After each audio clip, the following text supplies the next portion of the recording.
You're bound in the belly of a ship. The stench of spoiled fish scorches your throat. You can't see anything, only hear the sea striking the timber and the cries of other women beside you.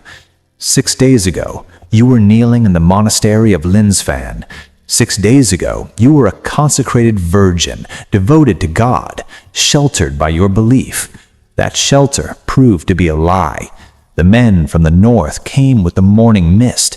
They butchered the monks on the same altars where they had prayed for generations, cut their throats as they pleaded for mercy, seized the gold, burned the holy manuscripts. But with you, they did something else. They didn't kill you.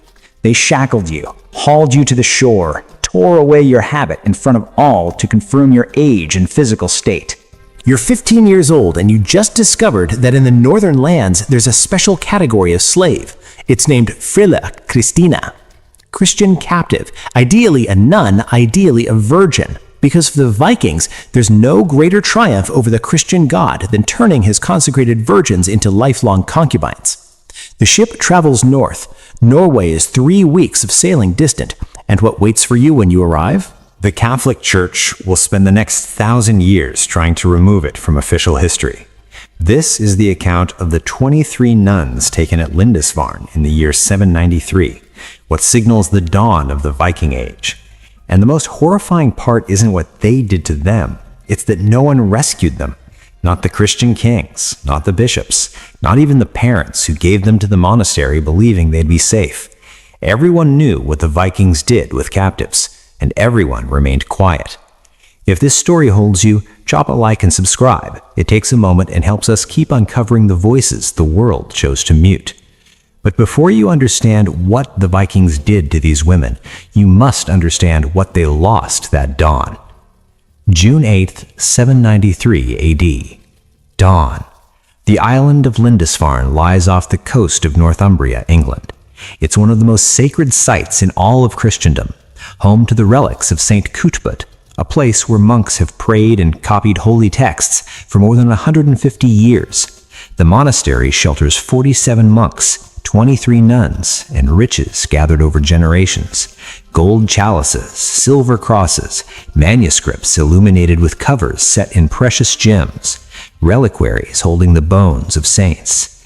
The monks had heard whispers, pagans from the north raiding coastal settlements, but Lindisfarne was holy ground, guarded by God himself. That morning, the fog hung heavy. The watchmen in the tower saw nothing until it was too late. 30 ships, dragon heads carved into their prows, rising from the gray haze like specters from a nightmare. By the time the alarm bells sounded, the Vikings were already on the shore. They didn't bargain, didn't ask for surrender, didn't even stop to judge the scene. They simply struck. The first monks who rushed toward the beach to welcome what they believed were traitors died with their hands lifted in greeting. Axes shattered their skulls before they could grasp what was happening. The Vikings moved with ruthless precision. They had done this before. They knew exactly what they sought and exactly where it was kept. Some went for the church, others for the treasury, others for the dormitories. The monks who tried to fight back were slain at once. The monks who tried to escape were chased through the cloisters. The monks who hid were dragged from their hiding places and killed in the courtyard. Father Oldwin the abbot was found kneeling before the altar, praying. They beheaded him where he knelt. His blood splattered across the same stones where he'd performed mass for 30 years. The entire assault lasted less than 4 hours. By midday, Lindisfarne was silent. 47 monks dead, every one of them. But the 23 nuns, they were still breathing, and that's when their nightmare truly started. The Vikings didn't seize women at random. They had a system. To grasp why they targeted nuns in particular, you must understand the Scandinavian social structure in the 8th century. In Norse societies, women actually held more rights than in most of Europe. They could inherit land, divorce their husbands, take part in trade, but there was also a specific institution called ambat, female slaves, who also served as permanent concubines. And within that group, the most prized were Frilla Christina, Christian slaves, especially nuns. The reason was twofold. First, religious humiliation. The Vikings, committed pagans who worshipped Odin and Thor, took particular pleasure in defiling what Christians held most sacred. A nun had sworn vows of lifelong chastity. She had offered her virginity to Christ. Taking her as property was the ultimate insult to the Christian god, a declaration that the Norse gods were stronger. Second, practical economics. Nuns were educated women, uncommon in that age. They could read and write Latin, some Greek. They understood medicinal herbs, advanced weaving methods, basic bookkeeping. As slaves, they served many purposes: domestic, reproductive, intellectual. So, on that shore at Lindisfarne, as smoke rose from the burning monastery, the Vikings began their selection. They stripped the nuns naked, assessed them like animals at market, checked teeth, examined skin for illness, judged ages. Abbess Freda, 52 years old, was ruled too old to be useful. Her throat was cut where she stood. Her blood sank into the same sand where her sisters knelt, watching. The remaining 22 women were divided. One novice, a girl named Hildur, is mentioned in a fragmented 9th century manuscript. She was only 15 years old. She would later become one of the 8 chosen for the blood marriage, though none of them understood what that truly meant. They would soon find out. The 3-week voyage to Norway wasn't merely transport, it was psychological war. The Vikings didn't touch the nuns right after capturing them, not aboard the ships, at least not those chosen for blood marriage. They kept them chained in the cargo holds, dark, damp spaces that reeked of rotten fish and salt water.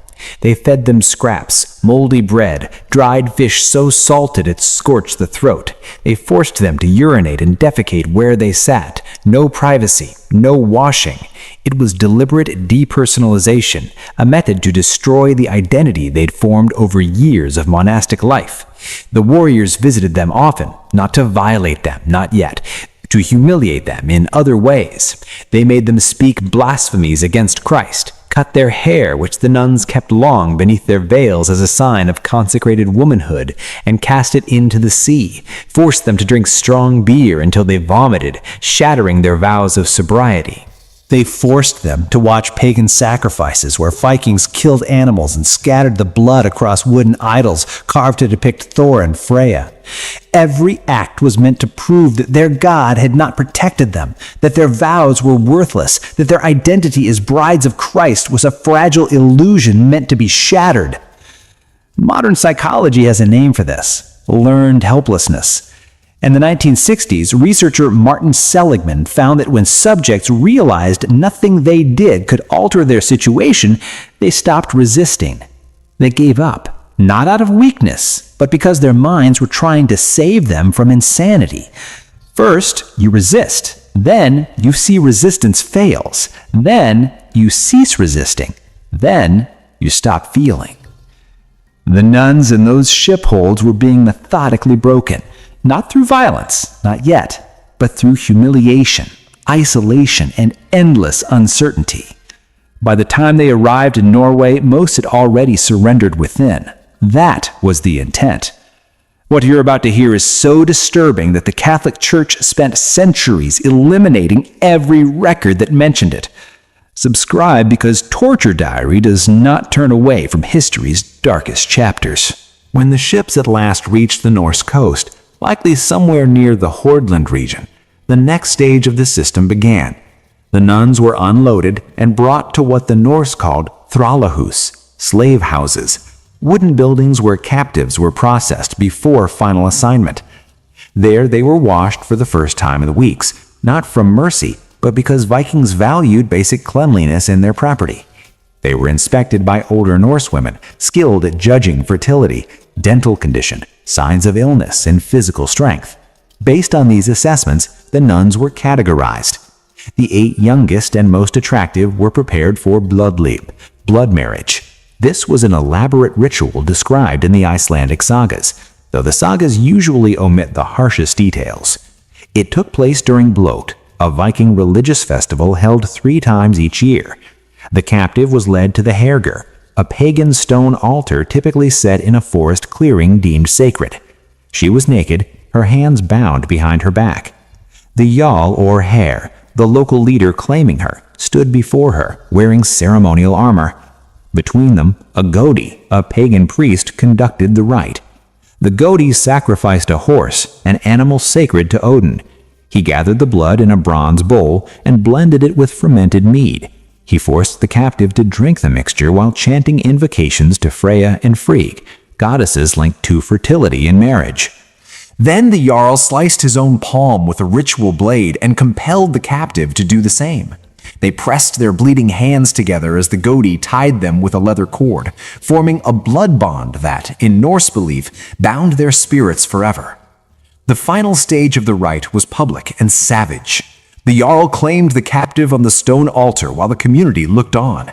It was not an act of desire, it was a religious rite.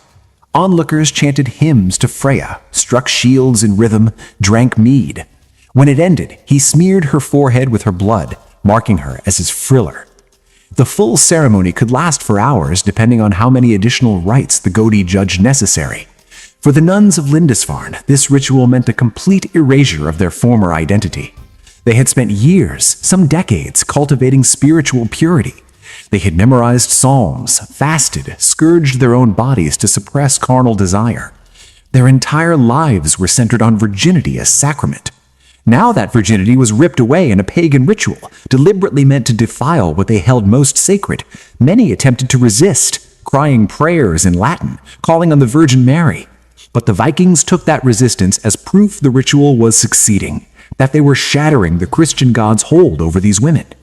After the blood marriage, the life of a friller Christina followed established patterns. She lived in her master's household, usually in a separate room from the lawful wife, but within the same family compound. She belonged to him entirely, available whenever he wished, without the right to refuse. But she also carried domestic duties, weaving, cooking, tending to children, working the gardens. The nuns, with their literacy, were often given extra responsibilities, keeping trade accounts, instructing the household's children, preparing herbal remedies. Pregnancies were unavoidable and frequent. Vikings prized fertility. They believed many children guaranteed family prosperity. A frilla who became pregnant received no special care, no rest. She labored until the moment of birth, delivered assisted only by other slaves, returned to work days later. Children born to frilla had uncertain status. They were not automatically slaves, but neither were they free.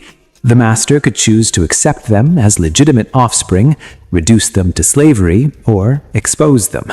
A Norse custom where unwanted infants were left in the woods to die. The nuns, who had spent years in cloister, shielded from all male contact, now endured repeated pregnancies that broke their bodies. Without prior knowledge of childbirth, without psychological preparation, many died in the process. Those who lived often developed obstetric fistula, internal injuries causing permanent incontinence. There was no corrective surgery in the 8th century. These women lived the rest of their lives with constant pain and suffering they could never escape. But what perhaps most completely destroyed the nuns wasn't the physical abuse. It was the forced spiritual corruption. The Vikings were not satisfied with claiming their bodies. They wanted to convert them, force them to abandon Christianity and accept the Norse gods. They compelled them to take part in blot sacrifices, where they had to assist in slaughtering animals and spreading blood on idols. They made them swear vows to Freya, pleading for fertility and children. They forced them to learn songs in Old Norse that praised Viking conquests and mocked the crucified god. Some nuns resisted for years, praying the rosary in secret, tracing crosses in the air when no one was watching. But the psychological pressure was crushing. Their captors mocked them constantly, asking where their Christ was now, why he had not saved them. If their virginity had been so sacred, why had their God allowed it to be taken? Over time, especially after years of captivity and repeated pregnancies, many began to waver. Some persuaded themselves they had been forsaken by God, that their vows no longer held, that adaptation was necessary to stay alive. The process was aided by Viking legitimate wives who often formed complex relationships with their husbands' frillers. Some wives viewed the Christian slaves as threats and treated them with brutal cruelty, beating them, burning them with hot irons, forcing them into the most humiliating labor. Others developed something closer to solidarity, recognizing that both were trapped. Within the same patriarchal system, though at different ranks, these wives sometimes helped the friller, teaching them Norse customs, shielding them from the worst punishments, even allowing them to hide Christian symbols. A fragment preserved in a monastery library mentions a nun named Edgith. Historians believe this was Hilda's full Christian name. She was 15 when captured at Lindisfarne. She bore 7 children in captivity. Only 2 survived. She never ceased praying. Each night, in silence, she whispered the Paternoster while her master slept. When she died at 34, worn down by pregnancies and labor, her master buried her with a small wooden cross she had carved in secret. He had converted to Christianity 3 years earlier. Because of her, some nuns tried to take their own lives. It was a mortal sin under Catholic doctrine, but hell seemed preferable to the existence they endured.